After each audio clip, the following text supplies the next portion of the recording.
Hey, good morning. Welcome to Hobby Evolution Thursday edition, episode 701. It's the hangover edition. Not literally. The hangover from our 700th celebration. Uh I have a food hangover. I have a hangover, but it's not alcohol related. It's food related. Today is my wife's birthday. Happy birthday to my lovely wife. We had dinner last night at Ruth Chris with my mother in law and my wife's grandma, whose birthday was 2 days ago. She turned 96. So Grandma Faye turned 96. So we celebrated the birthdays last night at Ruth Chris. I had a New York strip. I we had some sides. We had some garlic mashed potatoes, some lobster macaroni, and of course, I started with some bread. I did not sleep well last night. I think I ate too much. I think, and maybe the garlic mashed had a lot of salt because I was really thirsty as I drank my coffee this morning, making myself more thirsty. I'll be chugging water later today. So a little bit of a food hangover. Just a couple spotted cows, not hangover worthy. But here we are, hangover edition 701, hangover of episode 700, the celebration episode, the milestone. Today, I want to get into ripping wax and making money doing it because most people think you can't do it. And we had a great discussion. If you follow Ivan, who is at Watch the Breaks on Twitter, it all began because hey, we love tangents around here, right? Uh, it all began. Ivan tweeted out links to Tops.com, which has Tops archives. I would suggest not buying Tops archives from Tops because A, you may get it next month, but B, it's a little pricier. The hobby boxes are about $5 more on Tops.com than they are in Blowout. And Blowout, you'll get it in like 2 days. Blowout is the GOAT when it comes to shipping new product. So Ivan had linked the archives on Tops.com. But he linked it with a question: archives at $125 for a hobby box with 2 on-card autos with Julio and Witt rookies. Deal or nah? And so I shared my thoughts on Topps archives because I have a very strong opinion when it comes to Topps archives in retail versus hobby, because it's one of those products where I strongly encourage you to buy retail versus hobby. We can get into that. Ed is with us. Good morning, Ed. Jenny, what is up? Victor, good morning. Chris, Johnny Boy Cards. Zach and Porter are here. Victor, thank you. Terry says good morning. Let's see. Jenny says happy birthday to the woman that puts up with this guy, right? Paige and Deanie Bean, what is up? Boston Smoke, good morning. David, good morning. Ginger Wisdom, what is up? By the way, Brian, I've calculated all of the Donruss Elite that I broke the other night. And remember, I said, here we are talking about making a profit on ripping wax. I knew going in, I bought the 2022 Donruss Elite just because I like the product and I like opening football during football season. And I actually pulled some cards. I think I could. There's potential to make a profit. I expected to take a loss on those 2 boxes. It was for entertainment purposes. But I think I've made a gross of like $35. So that's gross. And so my gross spend on those 2 blasters was what, $58. So it looks like it's going to be a loss. I have like the Trevor Lawrence L. I did sell the Staffords. The Daniel Jones number to $4.99. I've got to get this shipped today. This sold for $12.50. So, ironic, like the first cards that sold were like commons, like Micah Parsons sold for $1.50. Josh Allen sold for $2. So some of those cards sold. But I did sell I sold 2 of the 3 letter cards, spellbound cards. So the Daniel Jones, I sold the Brees Hall rookie sold for $5. So there you go. George, what is up? Jenny says, after this show, my day will be sitting on the curb waiting for the FedEx man with my scanner. Jenny, welcome to the Fujitsu Club. That is awesome. That is awesome. Jenny's getting the 7030 Fujitsu. I did run into an issue. I was running into an issue, and I think somebody brought this up. I don't know if it was on Twitter or in this chat. I was, and let me get the verbiage because I had reached out to Don. By the way, if you have any issues with either Card Dealer Pro or Fujitsu, your scanners, reach out. Don Caruso at Fujitsu, Ted at Card Dealer Pro. They're super helpful. They get right on it. I love it. So I had reached out to Don. I'm like, hey, man, I'm having an issue. So what was happening with my 8170? What was happening with my 8170, and I did not experience this with the 7030, was when I had different different cards. Say I had a stack of 100 various baseball cards, and say in the scanner I had like a 77 tops followed by a 2021 tops followed by like a 2002 Donruss Elite. It was like it was overlapping because they were like a different gloss. The 70s cards have no gloss, but the modern cards do. So I was getting a paper stream error when this was happening, and it was overlapped documents, multi-feed detected. More than one sheet may have been fed at once. Reload the document and try again. And so it was really like starting to annoy me. And I'm like, man, what is going on? So I reached out to him. I'm like, hey, this is what's going on. I showed him the picture of the error. And he goes, do you have multi-feed detection off? And I looked, whoop. So I'm like, well, I'm going to try this. Boom. It works. So if you are experiencing the overlapping error on the 8170 Fujitsu scanners, make sure the multi-feed detection is off, because that is what was causing my issues. I ran like 600 cards afterwards and didn't have any of those errors pop up. Bearded Bookworm says, update on that Vinny Jr. card. Listed for $325. After getting some immediate offers, looking at comps again, I accepted an offer for $165. Off to authentication it goes. Very nice. I mean, not the $325. Hey, we all experience that. It's like, oh yeah, maybe it's not. Especially like when I list my Bowman, I have like some first Bowman Chromes from this year, and they're like $10, and their comps at like $3. It's like, I had release week, and we'll go into that. That's another reason how you can make money ripping wax. If you're at release week, some of those Bowman Chrome, Khalil Watson. Here's an example, and we're going to dive into this in more detail in a bit, because I want to share my Boomer story. So Khalil Watson, because I think my Bowman, because I had a really crappy video because I was in here when I was ripping, and I had people comment, oh, if you're going to do these videos, and I get it. Like, if I would be annoyed if I was watching a video, so I shouldn't make fun. But somebody said, you're like the first video on YouTube with ripping 2022 Bowman. And I'm like, oh, damn. So it was Khalil Watson. So basically first on the market. Khalil Watson, first Chrome. I just want to see what the most recent sold prices are. I see a list price, and it's way off what my first one sold for.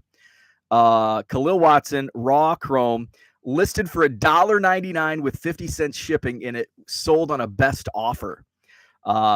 Here's one that went to auction and actually sold for $7 shipped. So that's a lot. I was expecting. Okay, here's one, first Chrome, sold for $1. Let's see, $2.04 shipped. So there we go. That's a better representation, and there were a couple of those. Khalil Watson, first Chrome.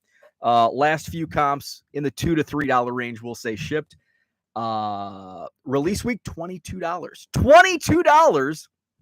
It's all about timing. So we'll dive into that. Mark Hoyle, what is up? Barry, good morning. I need to write some things down so I don't forget. So I had a comment yesterday. South Dayton Trading, shout out. What's up, Boomer? Said I had a boomer mindset to yesterday's video, and I'm like, why? What the hell did I say that? I'm sure I say a lot of things with a boomer mindset. I need to write some of these things down. I think those are key. How? Okay. So I'm like, what did I say that? And I messaged a couple people, and I'm like, you guys know what I was talking about? That would have triggered a boomer. I'm 40. I'm not a boomer. I do have a boomer mindset at times. So today's my wife's birthday. The other day I asked my wife, what do you want for your birthday? And we're at the stage where it's like, I don't want anything, or usually she just wants a massage or like a Nordstrom gift card. And I'm basically like, eBay gift card. That's all I want. So I had to go to Nordstrom, get the gift card. I needed a new pair of shoes. I've got, like I was talking about yesterday, I have the nice pair of jeans, the everyday pair of jeans, and the lawn mowing jeans. And similar with shoes, I have the nice dress shoes. And then I have the everyday, like I'm going to the post office shoes. And then I have the yard work shoes. So we're going to Ruth Chris. So I wanted like some casual, like sneakers to wear with jeans and a nice shirt, basically. And so I had a pair, but it's been there, over time, shoes get dirty. And it's like they're dirty. It's time for these shoes to be relegated to everyday wear status and not like going out to the Ruth Chris. So I hate going to Nordstrom, okay? Hate going to Nordstrom because I feel like, I know this is probably going to sound sexist, but I feel like Nordstrom is like for women. Like it's a women's store, even though they have a men's clothing section, and that's where, I get a lot of my clothes, and I like their shoe selection. But I feel, if I'm not with my wife, I feel awkward going into the Nordstrom. So I needed a new pair of shoes. Now I have to go in to get a gift card. So it's like, hey, I can kill two birds with one stone. So I go in, and I'm like, I'm going to go check out the shoes. So I look at the shoes, and I have a unique taste in shoes. And it usually doesn't match up with what my wife finds acceptable. So I found this pair, and they were dressier shoes. Probably something that I would rarely wear, because like I'm wearing like the everyday shoes most often. So I text her a picture of these shoes, and she's like, I can't remember what exactly she said, but basically she wasn't a fan. So I got the shoes. I did buy a pair of shoes, just a white pair of shoes that are similar to the last pair that I have. Just a little different color on the like the sides. So I got to thinking, texting my wife with that's like I could see how like a younger generation would view that, because if I was like 25 and I was watching a guy on YouTube talk about texting pictures of shoes to his wife, I would be like, oh, you're a boomer.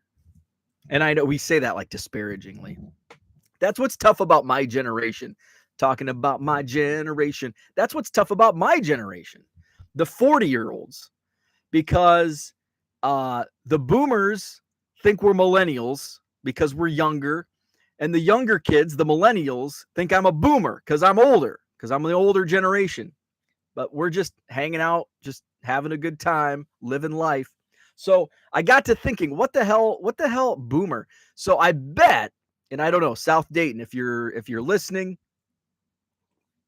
let me know what what my boomer mindset is, but I bet, and I got to thinking, I was driving home and I got to thinking about this whole shoe debacle. And I'm thinking, I bet a younger kid would think that was a boomer mindset. And I'm like, oh, yesterday I was talking about my lawn mowing jeans, my everyday jeans, and my nice going out jeans. And I'm like, I bet, yeah, if I was 20, 25 years old, I would hear that and I would be like, what an old dude. What's he buying? New Balance? Not New Balance, by the way. So that was my shopping trip yesterday. Let's see. Bearded Bookworms says, I'm planning my massive scale up of the business. Which do you think is best to get first? Scanner or Car Dealer Pro subscription? Scanner, definitely. Without a doubt, because here's why. You can use the scanner to scale up without Car Dealer Pro. You can use File Exchange, and you can get those scanned in first. So yes, I would say scanner because that's going to get you there faster. You can scale up without Car Dealer Pro. Sorry, Ted. You can scale up. So I would say the scanner is most important of the two. Now, collectively, I mean, Car Dealer Pro then takes it to another level. So that's my thought. You're gonna massively scale up with the feed scanner, and then you're gonna blow your mind when you start using Car Dealer Pro and how much faster, even with 50 to 60% accuracy rate on some, it's still going to be much faster than the old way. So I would suggest scanner first, then Car Dealer Pro. And by the way, you can use, and I'll share this, and this is what I would suggest: get the scanner, and you can sign up for a trial subscription of Car Dealer Pro. You can use it for 7 days and actually put scans on eBay. That's what I did. I had a 7 day. I used my 7-day free trial, and I threw like 500 cards on eBay, just testing it out. So I'd say scanner first, get used to the scanner, and then use that trial subscription to Car Dealer Pro, and then you get that figured out, and then boom, once you get the subscription to Car Dealer Pro, you're on your way. Let's see. Paige and Deanie Bean says, Boomer Wells or Boomer Esiason. I gotta go Boomer Esiason because that was I mean, Boomer Wells was kind of during my childhood, but Boomer Esiason was that was when I was really loving football, like when I wanted to be an NFL running back. And then I grew up to be a slow 5'10", 170-pound runt. Hey, I've put some pounds on though. Unfortunately, it's from beer and cheese. I'm tipping the scales at over 200 these days. So the dreams of the NFL running back, they washed away very early in my adolescence. So I would say Boomer Esiason because that was the time that I was growing up really loving the NFL. And I was never a David Wells fan. Although I did have a friend, and so this is like 89, and he was collecting David Wells cards because his name was David Wheeler. I think I've talked about him before. His stepdad owned the IGA. So his stepdad later became my boss.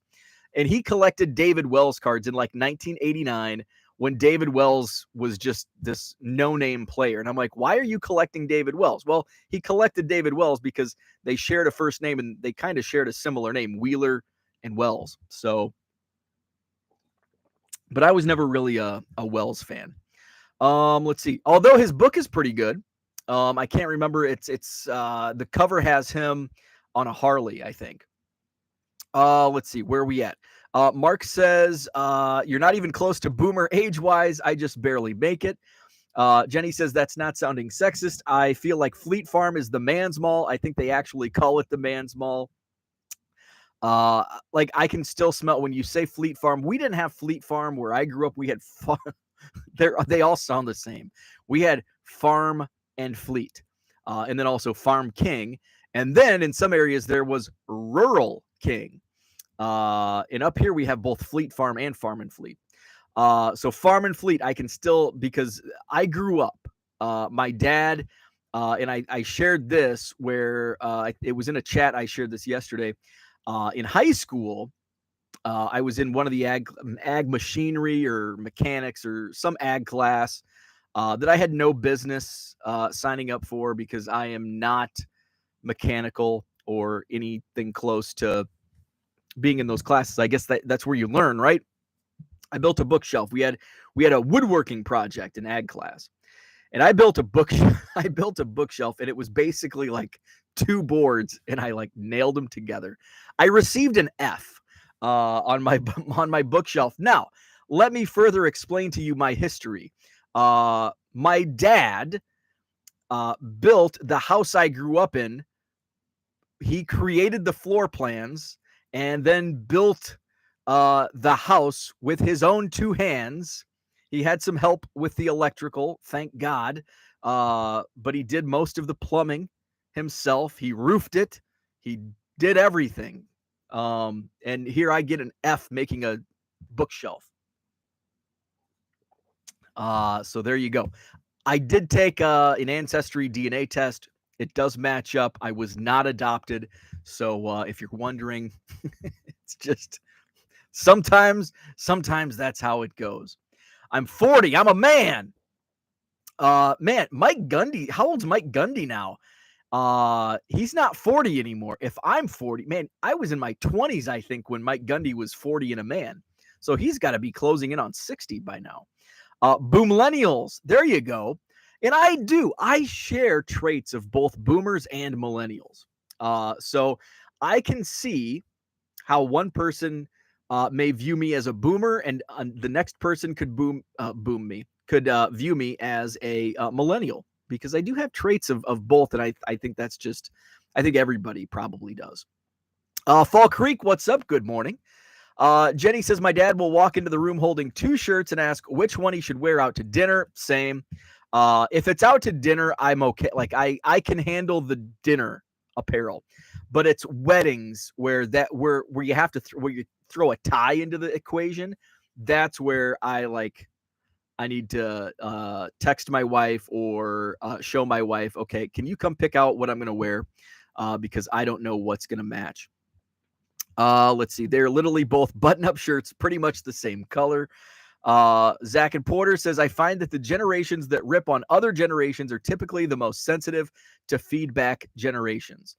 Yeah, and I don't understand the whole, and it's just a generation gap. Like, and I remember growing up, my dad would complain about kids, and now the kids, we're complaining about the new kids, and it's a never-ending cycle. Like, we're all going to be brought up differently. And here's what I think about when like my generation complains about the kids, it's like, who's raising them?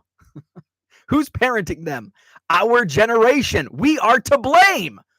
If you want to knock on the kids, the flip vesters, and we'll just relate it to cards, we're to blame, because we are supposed to be parenting them. And it's not the kids' fault. They don't know any better. They learn from their parents. Joe Caprino, what's up? How fast does Car Dealer Pro add new sets like Pro Debuter archives? That I can't really answer. I can tell you Pro Debut is I haven't tried it, but Pro Debut was not in. It was when I did my Pro Debut, because I've scanned. Well, actually, I still have my inserts. I still have to add. It was over a week, so I'm guessing it's going to be a few weeks. It's really random what sets are not in. I've noticed a lot of Leaf sets, and not like modern Leaf sets, like the Junk Wax Leaf sets are not recognized. I have had some issues with Topps archives with Card Dealer Pro, like 2019. Some of them work, some of them don't. Some years work. And then there's some random, like 1979 Topps football, not in their database.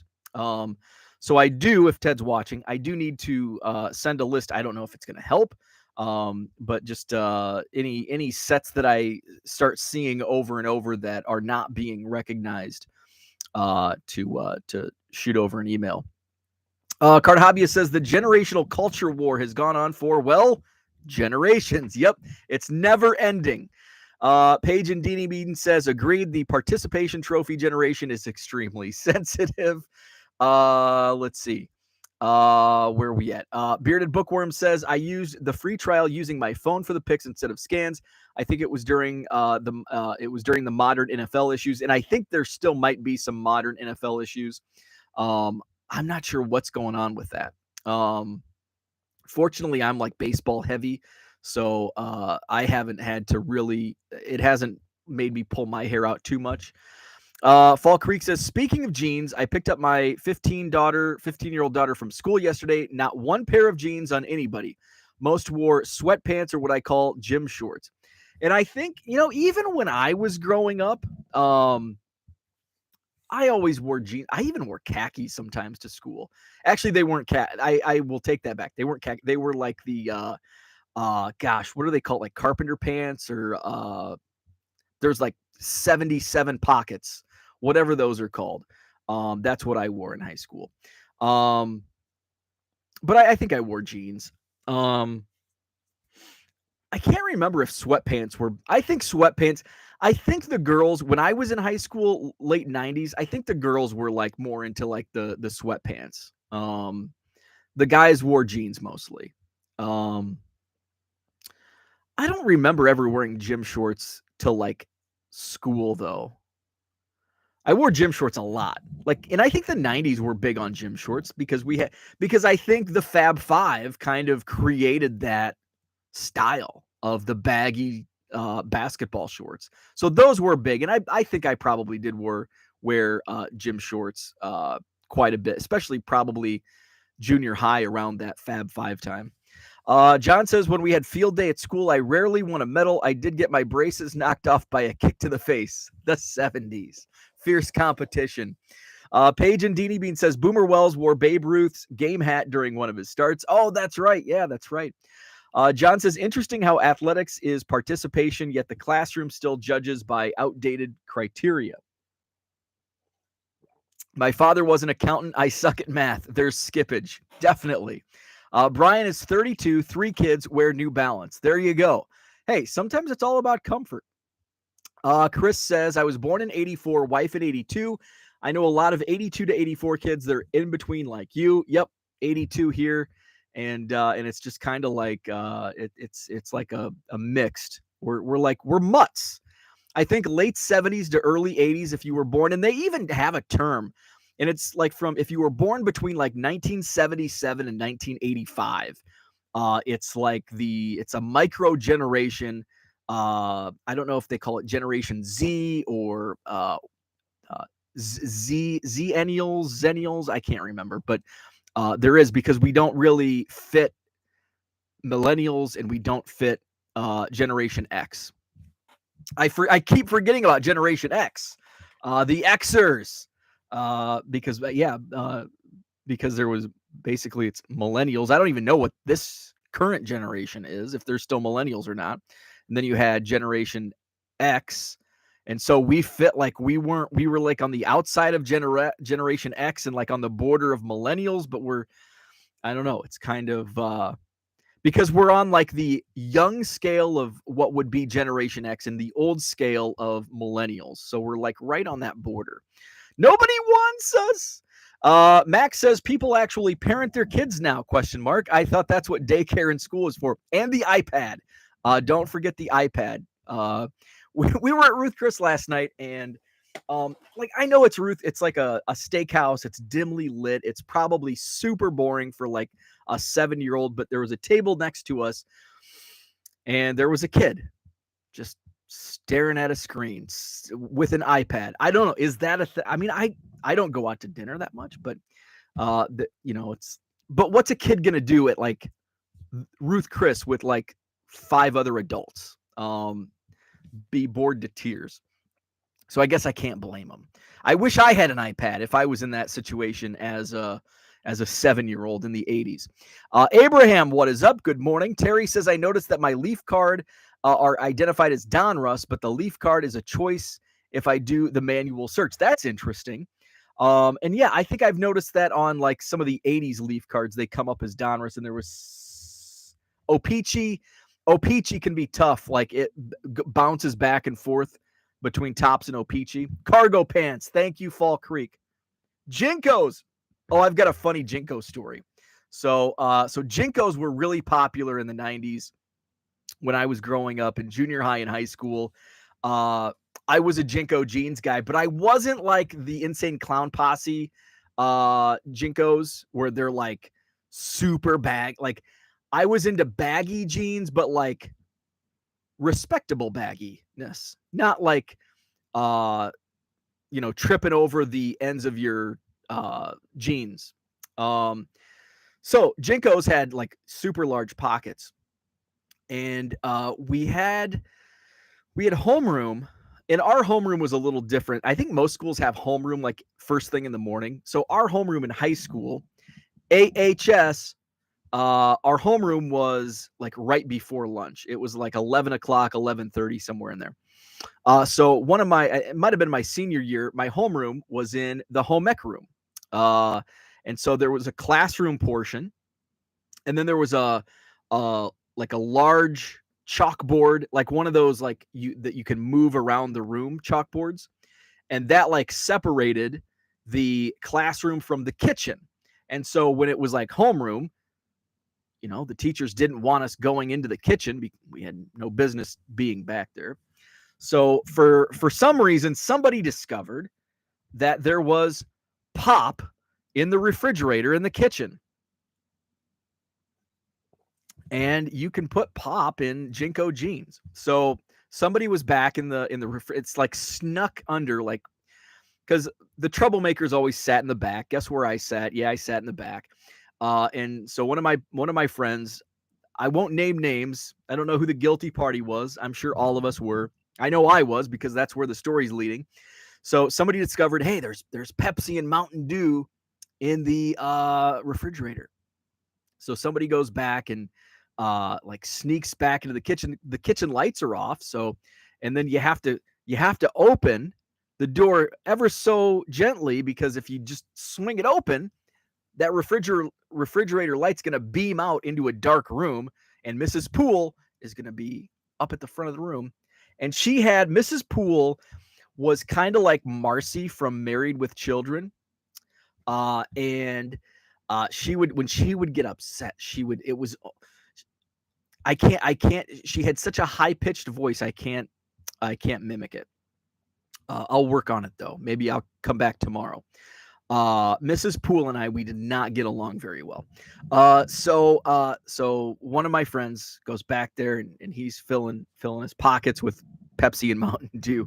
So now I go and I open the fridge, and I think I was able to get 2 cans of pop in each pocket of my Jinko jeans circa 1999. And I think Mrs. Poole like started stirring at her desk, because now I'm looking back to the front of the room, and Mrs. Poole's getting up. Oh no, I'm in the kitchen. So I run, or I jog very slow, very, very quietly. And I want to slide under, because they're it's like tile flooring, and it's like probably super dusty. And I want to slide under that chalkboard. And I slide under the chalkboard, and I bang my head on it, make all this noise. Mrs. Poole looks up. What are you doing back there?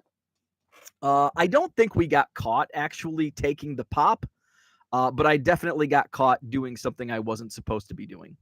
So that's my Jinko jeans story. You can fit 2 cans of pop in each pocket. Card Hobbyist says, now you kids with your loud music and your Dan Fogelberg, your Zima hula hoops and Pac-Man video games, don't you see? Jeans and corduroys, dress code, no sweets. Bearded Bookworm says, what was the tip for uploading to Image Shack? How many photos to keep them in order? 28 on a page on Image Shack. So you can fit 28 on a page on Image Shack. So that's what I use for Image Shack. And then and thanks to Andrew with this tip, scan them first, and then type out the information in order. So then you can bulk copy paste the links. My old way, I was entering all the cards and then I was scanning them in, and then I would have to individually copy and paste. But if you reverse engineer it, you can copy and paste all the links and then match it up and type it in, and much more efficient that way. George got sick as hell off some Zima in the mid '90s. I don't think I ever drank any Zima. I was never a Zima guy. Zubaz. There was a kid in my school that I think he had like an allergic reaction to denim. So he could not wear jeans. So he wore Zubaz every single day. But that was out of necessity. Let's see. Any NFL team available from East Bay? I loved East Bay. Let's see. That's the generation that is young enough to completely use technology but didn't grow up with the internet. Yeah, isn't that something? Like, we grew up like through the stages of computers, and I don't know what the hell I'm doing on a computer. Sociologists be damned, no one is a monolith. Let's see. Card Hobbyist says, very true. Our need to fit everyone into a labeled box shows our brains have a tough time with nuance. That's the thing. That's what I learned when I worked in transportation. The last job I had, there were a lot of people that I worked with. I had not a lot. I had a few coworkers that it was like, we have to. It's black or white. Like, we have to do it this way or this way. But in transportation, there's so many things. It's super gray. And it's like every situation is different. And that's kind of like basically this topic today. It's there's many ways. We're going to talk about making a profit, ripping wax. There's no like checklist how to do it. There's several nuances to it. There's timing, which is very important, as we showed with the Khalil Watson deal. At release, $22 for a first Chrome. Now you can pick one up for about $3 on eBay. The product is important. The price that's a duh, but it's key, especially, and we'll get into it, especially when you're dealing with trying to make a profit and you're selling every card in the box. So we're going to talk about those things. Zach and Porter says, playing catch up Mark Hoyle on Sports Card Nation tomorrow. Make sure to check it out. Mark Hoyle is legend status. I agree. Zach and Porter has the Boomer rookie card on the want list. I love it. The 86 Topps, beautiful card. Looking for the right price or trade. Mark Hoyle looked it up. Oh, shoot, where are we at? Looked it up. Gen X / Millennial, Zennials, or Cuspers. There you go. I like Cuspers. John says Ruth's Chris fries are no joke. We had so many potatoes on our table and no fries. I will tell you, the best thing on the menu at Ruth Chris is their sweet potato casserole. Holy hell. It is amazing. Sweet potato casserole from Ruth Chris. Absolutely amazing. My in-laws, that's been like their tradition every Thanksgiving is getting a big thing of sweet potato casserole from Ruth Chris and pretending to make it. Actually, I think the secret got out pretty early on. John says, Mark Hoyle on Sports Card Nation tomorrow. Set your VCRs. Translation, respectable jeans equals mom jeans. Low roller scratcher in the house with a stock market update. It's crashing. The CPI is USA inflation is bad. CPI just released now. Thank you, low roller scratcher. Bearded Bookworm says, if you do front and back pictures with Image Shack, do you have a best way to manage the images? That I can't really tell you, and I will tell you, though. So here's the issue I had with Image Shack. My issue, and I know others did not have this issue, but I, for some reason, did. And this is one reason why it kind of slowed me down was it would take me a little while to sort the card. So when I would scan and upload, when I copy and pasted the images from my folder into Image Shack, they did not put them in the correct order.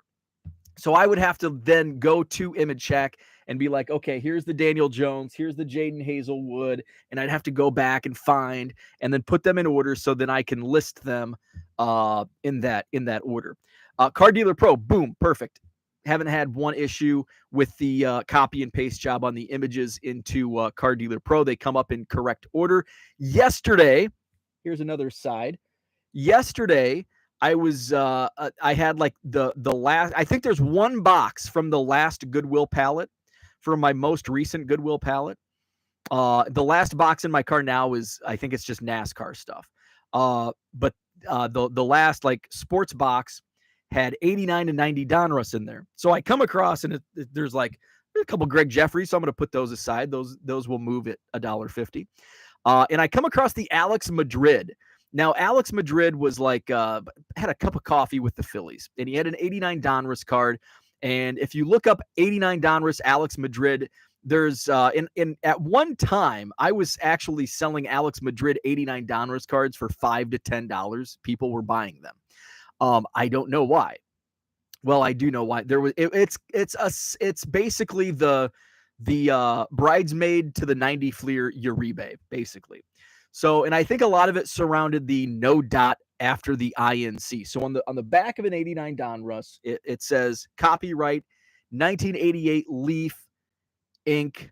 And some of the INCs had a dot. Some of them had no dot after the INC. So those are called an error or variation, what have you. But they actually do move on eBay. So I'm like, hey, it's Alex Madrid. I'm going to see if there's the no dot after ink on this card. And there were like 6 Alex Madrid cards, and 3 of them had no dot. I'm like, oh, I'm going to set these aside. I'm going to look these up. And I looked up and wow, the no dot errors actually sell on eBay. So I went back and I sorted out, and I think I pulled like 80 different cards. Some had multiples. So I ended up uploading over 100. And I used the front and back for the first time using my Fujitsu scanner and using the front back on Car Dealer Pro. By the way, you get X amount of scans depending on your subscription with Car Dealer Pro. If you do front and back, that still only counts as one scan. So scanning front and back does not double your scans on Car Dealer Pro. So that's awesome. Normally, I just do front scans, but I tried the front and back because the errors are on the back side of the card, so no sense in just showing the front. So I did the front and back. I liked the way it turned out. So I was very happy with that. Let's see. So, where are we at? I just saw Bearded Bookworms pop up. The dot, no dot is a nightmare to check for in comp. I didn't even comp. I listed them all for $250. I had 2 watchers. They're probably just people like curious. So I sent offers of $2. So we'll see. None have, I don't think, I haven't checked this morning. I don't think any have sold. I didn't have too many sales overnight. So, I don't think any of the no dot errors sold. Something Sports Card says, is there a sport that sells better when starting to build out your eBay store? Baseball, basketball, football? That's a great question. Now I'm going to have a slight, bias here because I'm just heavy into baseball. I would say baseball because I think generally speaking there are more baseball card collectors, and I'd like to get the chat room's thoughts on that. What do you think? I think baseball. I think there's more baseball card collectors. Now, again, I'm a baseball card collector. I have football, basketball, all kinds of different sports, even that wrestling. But I think generally speaking, there's more baseball card collectors than any of the other sports. So again, I'm baseball centric. I do have football and basketball in my store, but I tend to go with baseball. But I'd like to hear other people's thoughts on that. Card Hobbyist says, random memory, Sweet Potato Pie song by Domino. There you go. Red Light 34, what's up? A little tardy this morning. No worries. No tardy slips here because I think I was late today. I was 5 minutes tardy this morning, just like high school. Chris says, does the casserole have nuts? Whenever I have it, it has nuts, and I hate it. I have to eat around it. I think the sweet potato casserole from Ruth Chris does have nuts, but I like it. I'm not going to say I like nuts, but I like the nuts in the sweet potato casserole. So I think it does have nuts. Max says, I put sweet potatoes right up there with squash. Belongs in the garbage. What a garbage take, Max. That's a shitty take. Oh my goodness. Wouldn't even feed it to an. Oh, sweet potatoes are the freaking bomb. Let's see. Max says, low roller. Did you expect CPI to be down and the market go up? Come on now. Shouldn't be a surprise to any of us. Shark City is in the house. What's up, Shark City Collectibles? How do you like Card Dealer Pro compared to Chrono Card? I like Card Dealer Pro way better than Chronazio. I've tried using Chronazio through the years a few times, and for me, I find it clunky. I've talked to other people who use Chronazio, and they have felt Card Dealer Pro is more clunky. But I started using Card Dealer Pro like on a Sunday afternoon, ran a few trials, talked to Ted the next morning, answered a couple questions, and 24 hours later, I was full speed ahead. So I much prefer Card Dealer Pro over Chronazio, but that's just my own opinion. I do know others like Chronazio better than Card Dealer Pro. But I will say, and I also like the fact that Card Dealer Pro's pricing is like, boom, up front. You get, if you pay $100 for a month, you get 10,000 scans. You can upload 10,000 cards into eBay.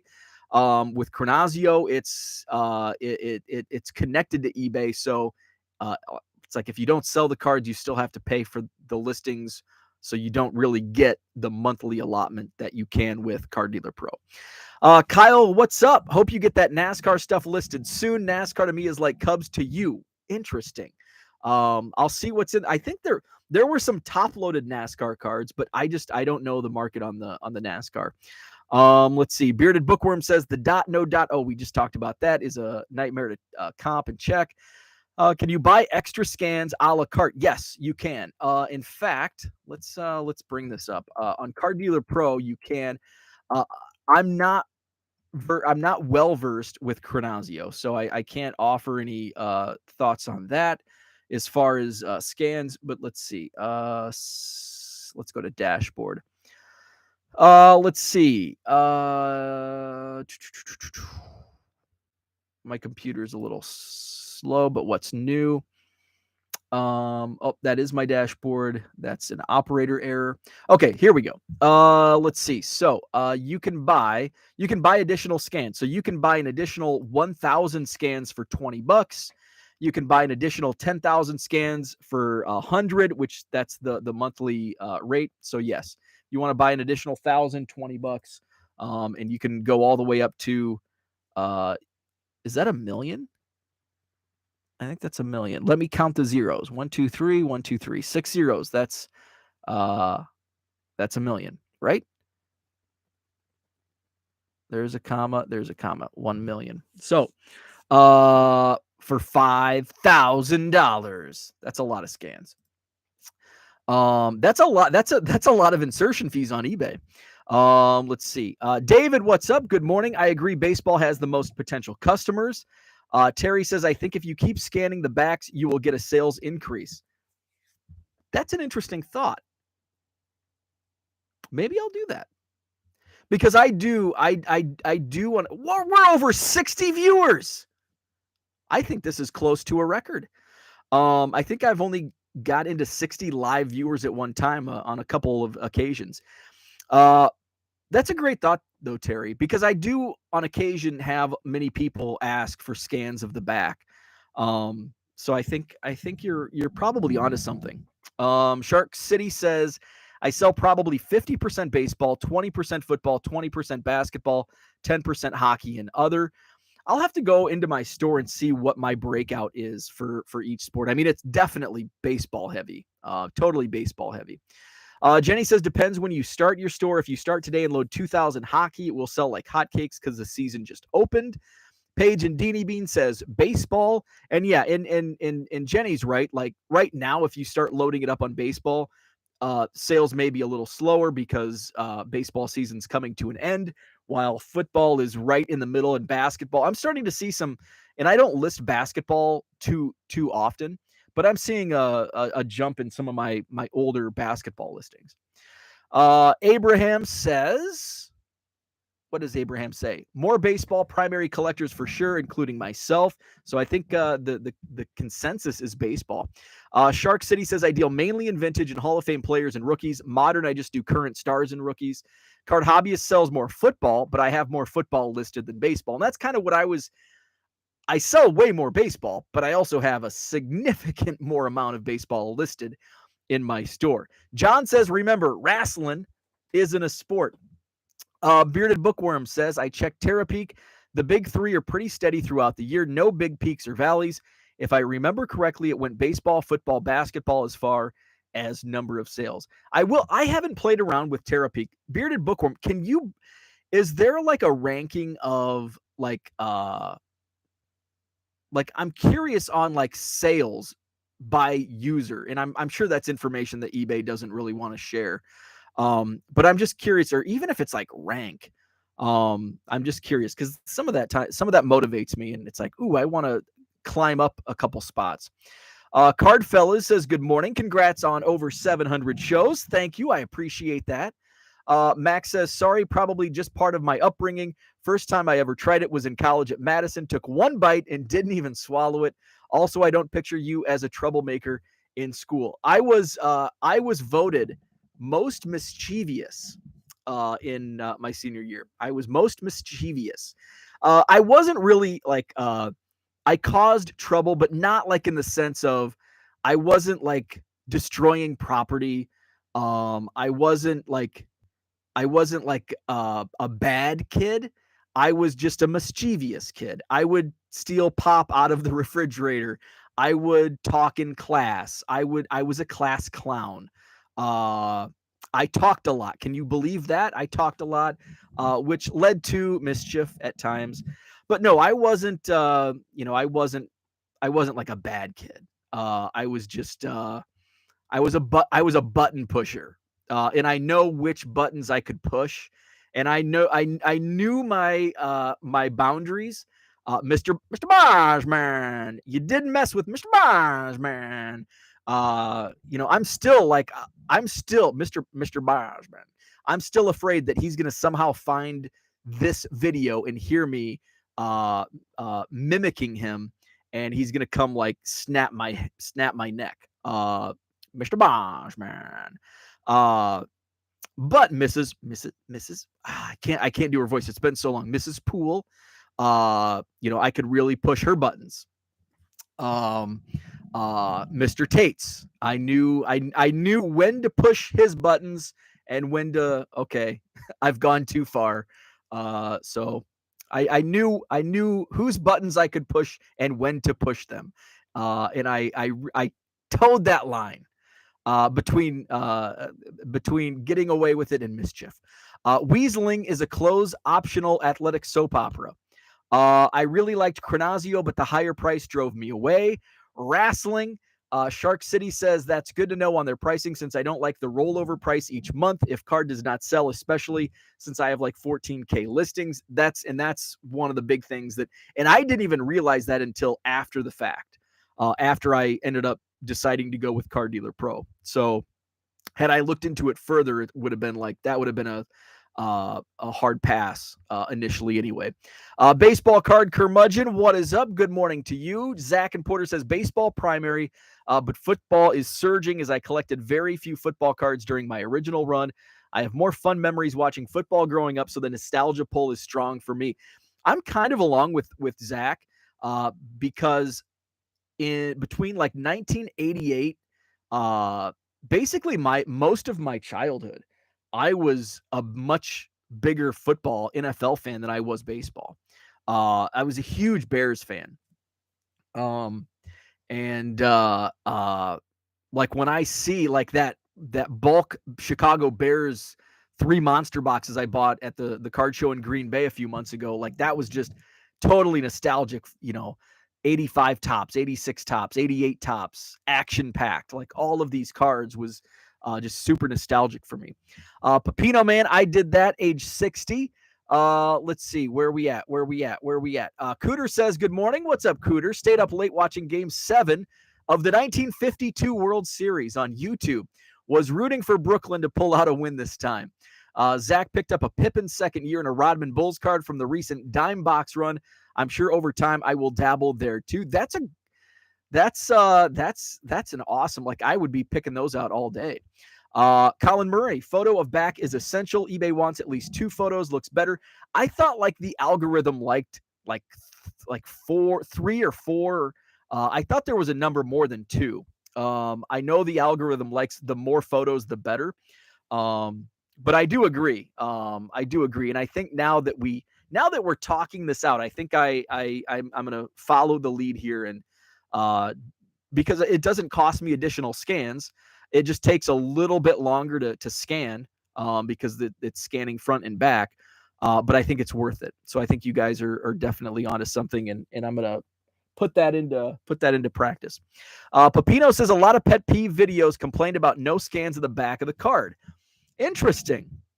And I do. And I get messages, not every day, but, probably a couple times a week of people saying, hey, can you show me the scan of the back? Paige and Deanie Bean says, time to advertise your channel with 60 plus viewers. There you go. Make sure to check out Paige and Deanie Bean. Link is in the chat. Terry says, my last Goodwill pallet had more racing and hockey than basketball. My Goodwill pallets, every single one is just loaded with racing cards, NASCAR cards mostly. Let's see. Max says, so you were more class clown than troublemaker. That's exactly what I was. Yes, I was definitely class clown. John says most mischievous equals participation award, right? Let's see. Dan says, good morning. What's up, Dan? Brian says he's the Bart Simpson of Anawan. Pretty much. And I loved Bart Simpson as a kid. Bo admitted to opening his gifts many days before Christmas morning, then rewrapping so no one was wise. I'll have to reshare that story as we get closer to Christmas. NBA Live 95. I knew right there he had some mischievous traits, right? David says, I've heard the eBay algorithm prefers listings with more pictures. That is exactly right. Not sure if anyone has heard this or not. I am a small volume seller lister and usually do like 6 picks for a single listing. It is definitely the more pictures, the better. And it's kind of like, I don't want to spend the time, I'm doing volume and I'm doing $1.50, $2, $5. And so I don't want to put a lot of time into pictures when I can do the volume on the cards and people eventually find them. So, but since it doesn't take much more time doing a front back scan, I think I'm going to do that. We've talked it out. We've a little cardboard therapy this morning, and I'm on to your ways. Bearded Bookworm says the only seller filters are seller location and only top rated or exclude top rated. Pepino says I was that was the question I had about Terapeak. The only seller filters are seller location and only top. Okay. So you can't drill down into that. And I kind of assumed that would be the case. Pepino Man was a tagger. Never thought about the property damage I was doing till I had to remove graffiti for community service. We did some property damage like during homecoming week. We would steal outhouses. Did I talk about this when I went back for homecoming? They don't do this anymore. And this is kind of like the generational thing. It's like, how come kids don't do what we did? So we would homecoming week, like usually starting the Saturday prior to homecoming, we would go out and remember I grew up in the cornfields of Illinois. We would go out and we would find outhouses because in like farms, especially back in the day, that's where you did your business. If you were out in the fields, you went to the outhouse. Maybe there's just no more outhouses because the kids in my generation took them all and put them. So then we would put them on the football field, which is really dumb. Like now as an adult looking back, what the hell were we doing?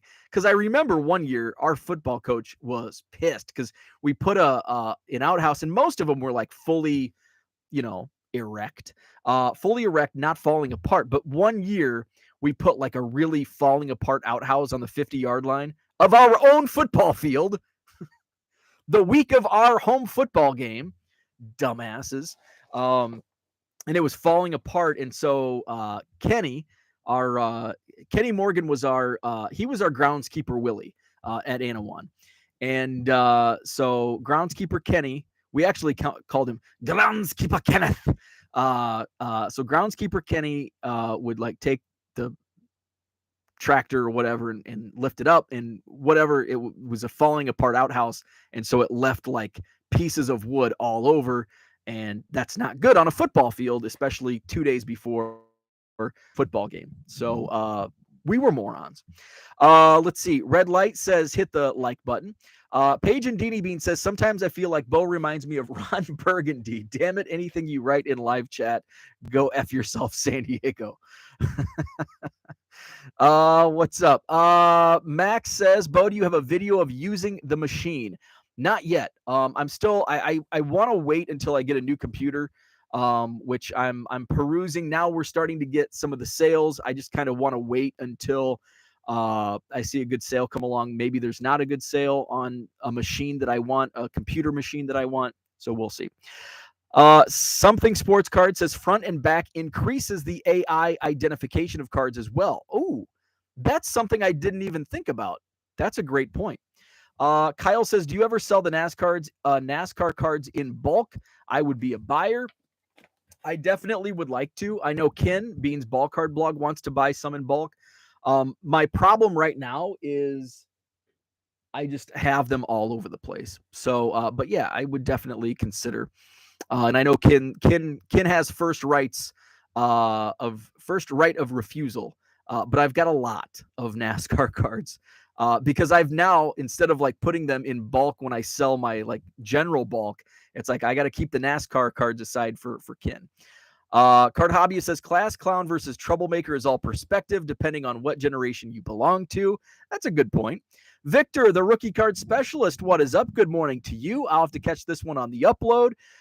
David says, couldn't you add like anchor images to each listing that contain text about your store and shipping info, etc.? You can with Card Dealer Pro, actually. You can add that to the image. I haven't done that. I don't know why. I don't know. I don't know why I haven't done that. But yes, you can do that with Card Dealer Pro. Pepino Man says, post the same picture 5 times to improve your algorithm. I wonder if that would work. Dan says, Bo, the guy who was my connector guy from that collection I bought 2 weeks ago, is going to show me his collection to sell next week. Fingers crossed. Excellent. Chris says, now you sound like Red from That 70s Show. I know. So we're over an hour. Let's talk about how to make a profit selling or ripping wax, because it can be done. There was a great, and I'll go back to it. Ivan watched the breaks. He tweeted out yesterday, archives at $125 for a hobby box with 2 on-card autos with Julio and Witt. Deal or nah? So I am a big proponent of Topps Archives retail versus hobby. I think there's a much better value there. I was also pricing it out. Your price per card on Archives for retail is going to be about 45 cents, I think. And hobby is going to be like 63 cents, I think is what number I came up with. So that's how I look. Like one of the first things I look at is price per card. And I'm looking at the profit typically comes when you're ripping wax. The profit comes from the stuff nobody wants. And I'm going to air quote that because that's the grind. And, one of the comments we had a great discussion in this thread. It lasted like through the evening hours. It's like, yeah, but people don't want to do that. Well, that's why there's money to be made, because not everybody wants to do the grind. And is it worth it? Yeah, I do it full time, make a decent living doing it. You have to know, you have to have strategy. And I included an example, and we'll also use the Khalil Watson example. But if you bought a hobby box of 2022 Topps Series 1 during release week, you could make a profit. And I shouldn't say easy profit, because it is a grind, but for me, it's easy. But if you bought a hobby box of 2022 Topps Series 1 today, you're going to take a big loss. Even if you get the hobby box, it's likely going to be on sale because the demand is down. Even if you spend $20, $25 less than what you would have in January, it's going to be really hard to move that stuff because people move on. They want what's fresh and what's new at release week. Kind of like that first Bowman Chrome example I gave. Khalil Watson, first day of release, I'm busting blasters of 2022 Bowman. My first Chrome Khalil Watson sells for $22. Today, you can find them for $3. And we're 5 months out from release. So it's all about timing, and timing is everything. And it's so true in cards and flipping cards and ripping wax. So it's got to be the right product. It's got to be the right product. It's got to be the right price. It's got to be the right time. There's a lot that goes into it. And one of the most important things, I think they're all equally important, is you have to sell everything. Be prepared to sell everything. You can't go open a hobby box, and if you pull an auto, say I open a hobby box right now with Topps Archives, and I pull 2 autos, and one of them is a Cubs card, and maybe it's a numbered card that's like a $50 card or a $25 card. It's a lot of it's a large percent of the hobby box cost. Now I can expect to not make money on that box because I'm keeping a card, but if I sell it, so you have to be prepared to sell everything, and you have to have that strategy. You have to know how to sell. You have to be versed in the low dollar sales that I do in my eBay store. $1.50 free shipping, $2 free shipping, $3 free shipping. You have to have those supply costs down. It's not easy. That's why not everybody does this. So you can absolutely, and that's what I hate when I hear people say, "Oh, it's a losing proposition. You'll never make money ripping wax," and that's completely false. You absolutely can, but you have to have the strategy. So, I'm looking at Topps Archives, and I don't think this is a product you can make a profit on. Topps Archives releases this week. I've already seen some breaks. I did see a Manny Trio autograph that looks really awesome. I'm not going to buy it now because it's a premium. It's release week, that release week premium. But even blaster boxes, and I think they're going to be $25 at retail. At least that's what Topps is showing. And I would imagine that's kind of the new price for blaster boxes in stores. There's only 56 cards in a blaster box. I think it's 8 packs of 7 cards.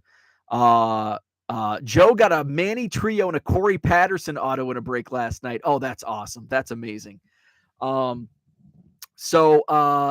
the breakdown is 45 cents per card, and that's about the profit margin on $1.50. Like the commons are going to be $1.50 free shipping, which is a 45-cent net. So I have to sell all the commons and then hope to get some decent rookies.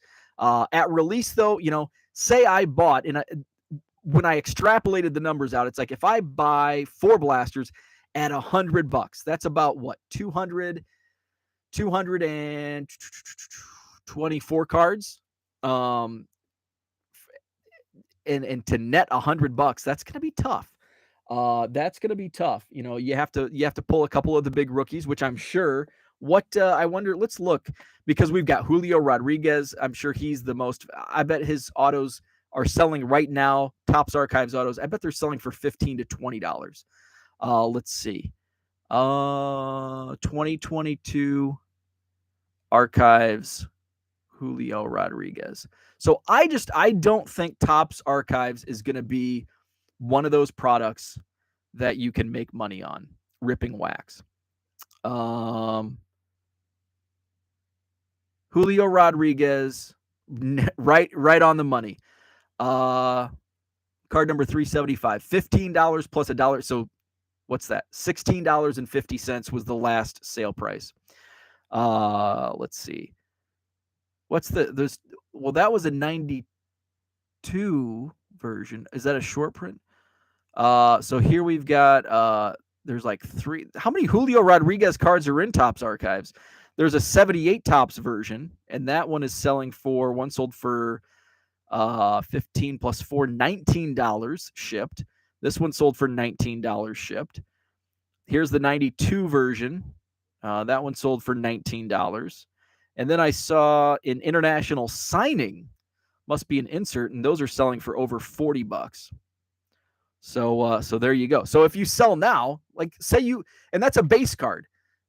You're basically grossing $15 to $20 on a Julio Rodriguez base card out of a $25 blaster box. So it very well could be. So there's a lot that goes into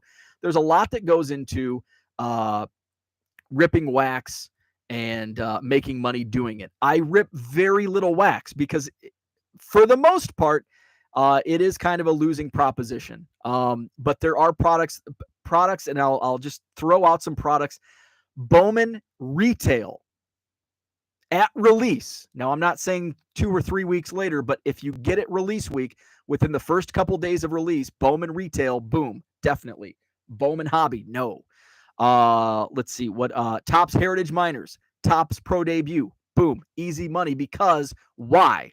The base cards sell, the commons sell. You can move them for $1.50, or if you buy a case, you can sell them in lots, and boom, they move. Topps Series 1 at release because the inserts are going for a premium. The rookies, look at Wander Franco. I still have my Wander Franco chart on my whiteboard. Week of release, they were averaging $15 for a Series 1 base rookie. Now you can find them in a $1 box. So that's the difference there. And like Heritage Miners and Pro Debut, perfect examples. Even the commons will sell at release, even after release, like months later. I'll start seeing a big increase in Pro Debut and Heritage Miners sales as we get closer to spring training and in the baseball season, because autographers love these cards to go graphing with. So is it easy? No, it's easy for me because now I kind of understand the process of not only selling, but what sells, what product sells, what I know I can make some money on, what I stay away from. Somebody asked about Gypsy Queen. I hate Gypsy Queen.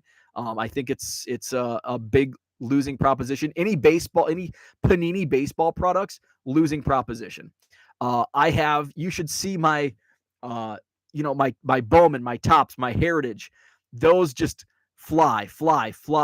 My Panini section, like once in a blue moon, I sell a Panini card out of my store.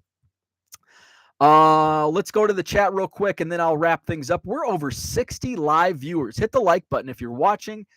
Subscribe to the channel if you're new here. Thanks so much. I appreciate it. Awesome to see over 60 viewers. PS Collectibles Philippines is in the Philippines. Awesome. Welcome to the show. What's the best scanner to use for both raw and graded cards? So for raw cards, the line of Fujitsu has the best for cards. 7030 is a good option. That's going to be your most economical feed scanner from Fujitsu, the 7030. The 7160, a little faster. And then the 8170 is the newest and fastest.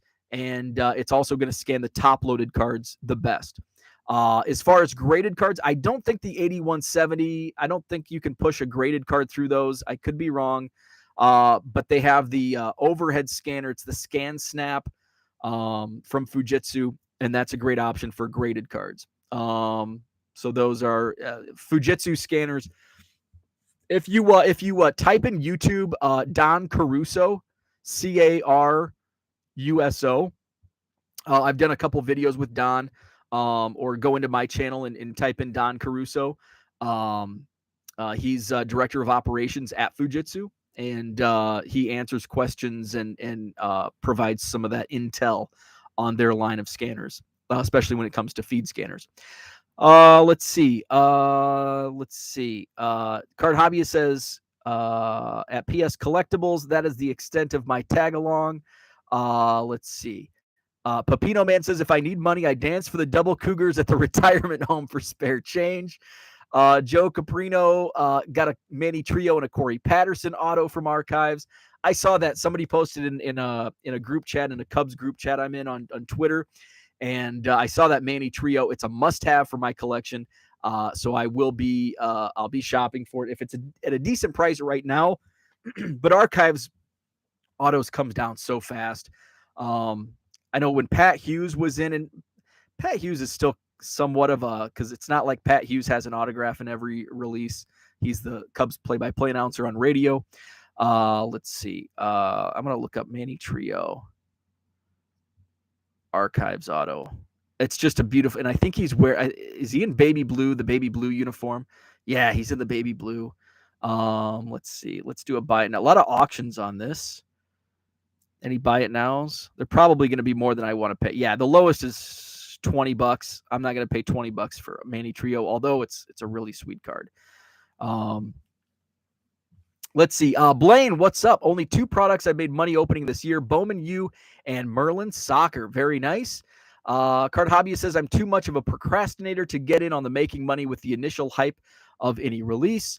Caspian YT, how about literally wrapping things up, my friend? Let's see. Closing in on 2,000 subs. We're getting close. Let's see. I'm not sure what Caspian YT is referencing. Colin says, graded card scanner is the Epson V550 or the V600. Also reach out to Don from Fujitsu. He'll send you a promo card. Yeah. If you are in the market for a Fujitsu scanner, reach out to Don at Fujitsu, and I think he'll set you up with a decent deal if you mention my name. Paige and DD Bean says 60 viewers mean people want more, but we're at 63. We're an hour and 15 minutes in. We're at 64 viewers. I feel like I need to keep talking. We're at 64 viewers. This could be a record. I thought 62 was my all-time record. We're at 65 live viewers. How about this? So that was my take on ripping wax and making profit. It can be done. It is a grind. You have to sell like all the cards, basically. When I rip baseball, I keep the Cubs and sell the rest.